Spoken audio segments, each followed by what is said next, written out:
Bismillahirrahmanirrahim. Dear students, Assalamu alaikum and welcome again to your online English classes. You are learning English with Shakil Danish. Dear students, हम MCQs को ज़्यादा focus कर रहे हैं. इसकी वजह यह है कि एक रूमर है कि आपके जो बोर्ड का पेपर है वो हो सकता है, इट इज़ क्वाइट पॉसिबल कि वो MCQ टाइप हो. इसीलिए हम इसके ऊपर बहुत ज़्यादा फोकस कर रहे हैं और ये जो बोर्ड पेपर MCQs को हम डिस्कस कर रहे हैं और उनके अंदर जो टेक्निकलिटीज़ है उनको डिस्कस कर रहे हैं. तो आप को कुछ MCQs in the form of assignment आपको दिए गए हैं. उसमें से हो सकता है कि कोई किसी भी MCQ के अंदर अगर कोई टाइपिंग की मिस्टेक है तो उसके अंदर ऑप्शन मिसिंग है, तो आप उसका करेक्ट वाला ऑप्शन उसके साथ लिख दें. और बाकी जो शॉर्ट क्वेश्चंस हैं उनका भी ऐसा ही है. अब हम इनको फोकस करेंगे जितना हो सके हमसे, एज मच एज़ पॉसिबल हम MCQs को अंडरस्टैंड करने की कोशिश करेंगे. और इसमें कोई बड़ा साइंस, बड़ी लॉजिक नहीं होती है, बिल्कुल सिंपल चीज़ें होती है, छोटी छोटी टेक्निक्स होती है. इनको अगर आप अंडरस्टैंड कर लें तो फिर you may get good marks. अगर आपका पेपर 75 मार्क्स का MCQs बेस्ड होता है तो फिर आपके कॉन्सेप्ट्स क्लियर होने चाहिए.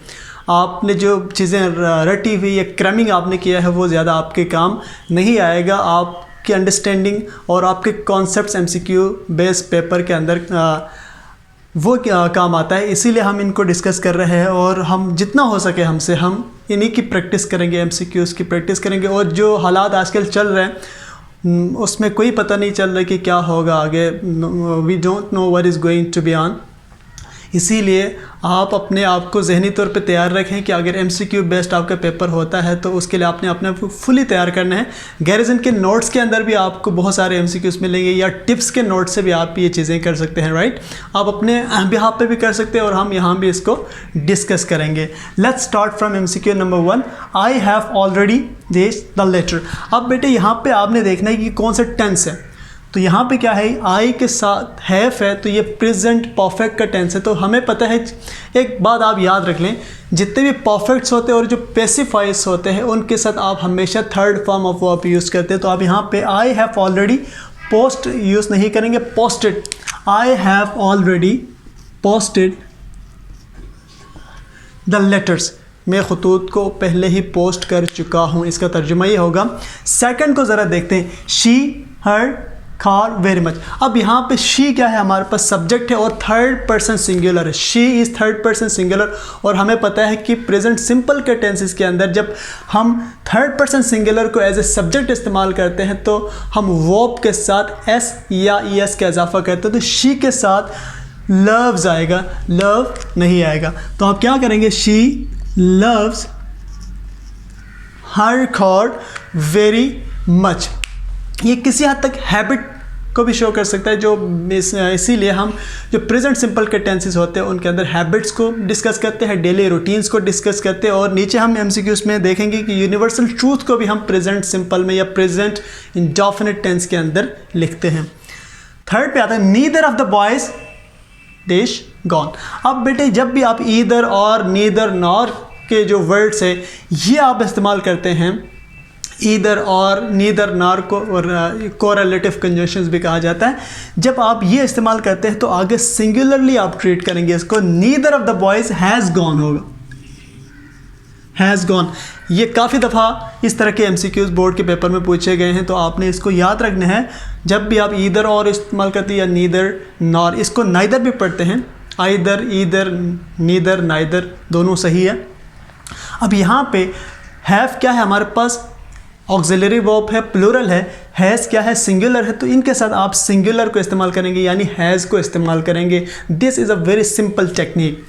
अब यहाँ पे देखें, the room was full so I had no place to sit. इस जुमले को आपने देख के ये बताना है, ये गेस करना है कि ये कंपाउंड सेंटेंस है या कॉम्प्लेक्स सेंटेंस है. इसको कंपाउंड और कॉम्प्लेक्स को गेस करने का बहुत ही आसान तरीका ये है कि आपने यहाँ पे जो कंजंक्शन इस्तेमाल हुआ है उसको देखना है. यहाँ पे हमारे पास जो कंजंक्शन इस्तेमाल हो रहा है वो सो है.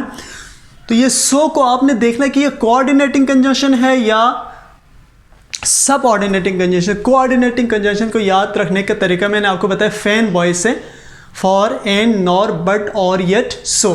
सो हमारे पास कहाँ पे फॉल कर रहा है, कोऑर्डिनेटिंग कंजंक्शन के अंदर फॉल कर रहा है.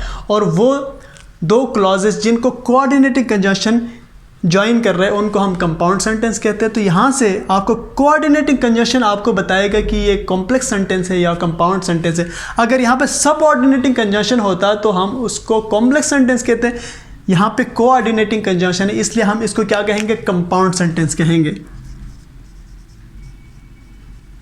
कंपाउंड सेंटेंस है ये, राइट। और ये जो इस तरह का एक एमसीक्यू आपके पेपर में हमेशा पूछा जाता है, और अगर 75 मार्क्स के आपके एमसीक्यू बेस्ड पेपर होता है तो इस तरह के 4-5 एमसीक्यूज उसमें ज़रूर आएंगे।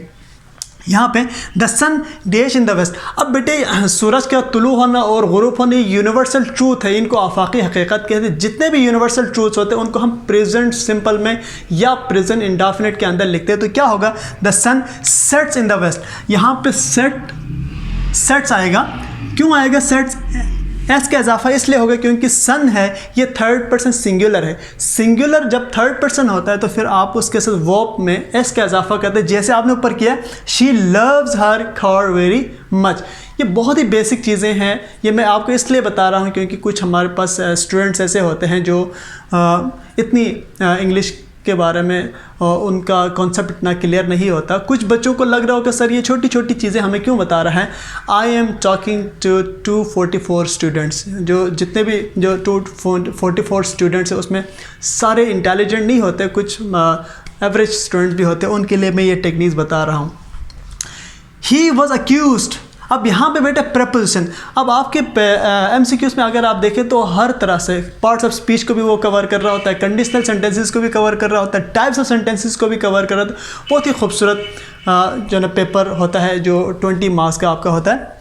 ही वॉज अक्यूज। अब यहाँ पे कौन सा प्रेपोजिशन है, प्रेपोजिशन को करने का तरीका ये है कि प्रैक्टिस है उसकी। मैंने आपको पहले भी लेक्चर में कहा था जितनी आप प्रैक्टिस करोगे प्रेपोजिशन में आप उतना एक्सपर्ट बनोगे, अदरवाइज प्रेपोजिशंस में इतने रूल्स रेगुलेशन नहीं होते। तो यहाँ पे क्या होगा, he was accused of theft होगा।